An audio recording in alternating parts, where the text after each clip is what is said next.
آج شب ولادت ہے جناب معصومہ سلام اللہ علیہ ہے، اور دہ کرامت کی ابتدا ہے، اور نہایت بابرکت دن ہے۔ ویسے بھی ذی القعدہ کا مہینہ ہے، ذی القعدہ کا مہینہ حرام مہینوں میں سے ہے، یعنی ان دنوں میں ہم لوگ جنگ کی ابتدا نہیں کرتے ہیں، اور بزرگان کے بقول جہاں عام لوگوں سے جنگ نہیں کی جاتی ہے وہاں خداوند متعال سے بھی ان مہینوں میں جنگ نہیں کرنی چاہیے۔ ویسے تو کبھی بھی نہیں کرنی چاہیے، لیکن ان 4 مہینوں میں جو حرام مہینے ہیں ان میں بالکل خداوند متعال سے جنگ نہیں کرنی چاہیے، یعنی گناہ نہیں کرنے چاہیے، خداوند متعال کے بارگاہ میں معصیت نہیں کرنی چاہیے۔ نہایت بابرکت اور روشن دن ہے، خصوصاً پہلی اتوار، البتہ بزرگان نے کہا ہے کہ تمام اتواریں جو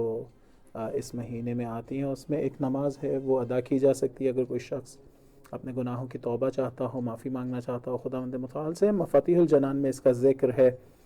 بہرحال نہایت بابرکت مہینہ ہے، امام رضا علیہ السلام کی ولادت نزدیک ہے، اس اعتبار سے نہایت اہم دن ہے یہ۔ خداوند متعال ہم سب کو توفیق دے انشاءاللہ ان بابرکت مہینے، اس بابرکت مہینے میں اور ان بابرکت دنوں میں انشاءاللہ کہ خداوند متعال کے فیوزات سے بہرمند ہو سکیں انشاءاللہ۔ اور بالخصوص ان دنوں میں جہاں پر انسان کو استغفار اور تسبیح و تحلیل میں مصروف رہنا چاہیے، میرے خیال میں مظلومین کے لیے دعا کرنے کا شاید بہت زیادہ اجر ہو، اس اعتبار سے خاص توجہ کرنی چاہیے۔ وہی 3 چیزیں بار بار ذکر کرتا ہوں، سورہ فتح کی تلاوت ہے، جبہہ حق، محاذ حق کی سربلندی کے لیے، اسی طرح سے صحیفہ سجادیہ کی 14ویں دعا ہے، اور اسی طرح سے دعائے توسل ہے، نماز استغاثہ ہے۔ بہرحال اس مہینے میں انسان کو کچھ وقت نکال کے یہ اعمال انجام دینے چاہیے۔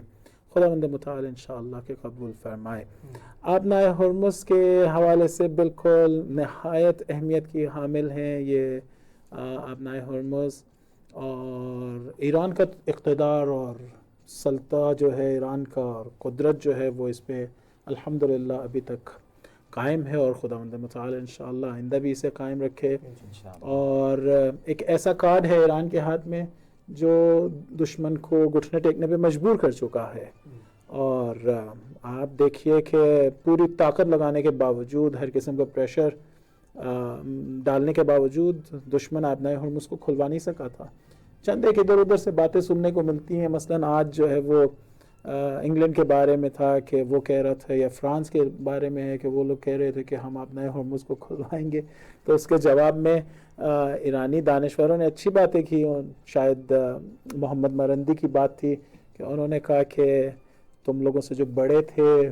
جو اپنے آپ کو زیادہ بڑا بدماش تصور کرتے تھے، گینگسٹرز کے نام تو استعمال ہوئے، گینگسٹرز تو کہا گیا ہے ٹرمپ کو،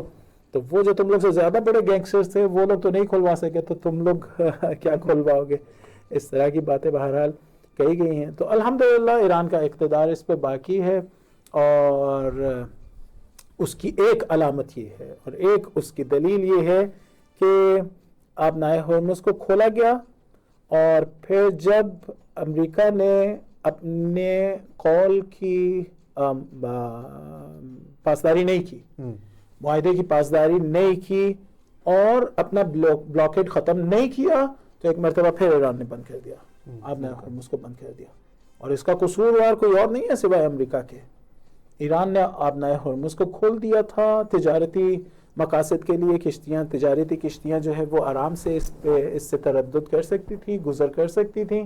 لیکن امریکہ نے چونکہ اپنے قول کی پاسداری نہیں کی، تو ایران نے ایک مرتبہ پھر پہلے وارننگ دی، پچھلے دن وارننگ دی کہ آپ نے اپنے یہ بلاکیڈ ختم کرے۔ اس کے پیچھے ہدف ہے، واضح سی بات ہے، امریکہ وہ جو جتنی بے عزتی اور توہین اٹھا چکا ہے ابھی تک، جتنی ذلت ابھی تک اٹھا چکا ہے، وہ کسی نہ کسی طرح اس کو اصلاح کرنا چاہتا ہے، اس کی ترمیم کرنا چاہتا ہے کہ میرا چہرہ جو ہے وہ دنیا کے سامنے کچھ تھوڑا سا بہتر ہو جائے، خصوصاً اس کے اپنے ملک میں ٹرمپ کا چہرہ جو ہے وہ کچھ بہتر ہو جائے، اس لیے وہ ایک جعلی سا تسلط لوگوں کو دکھا کے کہ میں نے بلاکیڈ ابھی تک باقی رکھا ہوا ہے، وہ یہ فائدہ اٹھانا چاہتا تھا، لیکن ایک مرتبہ پھر اس کو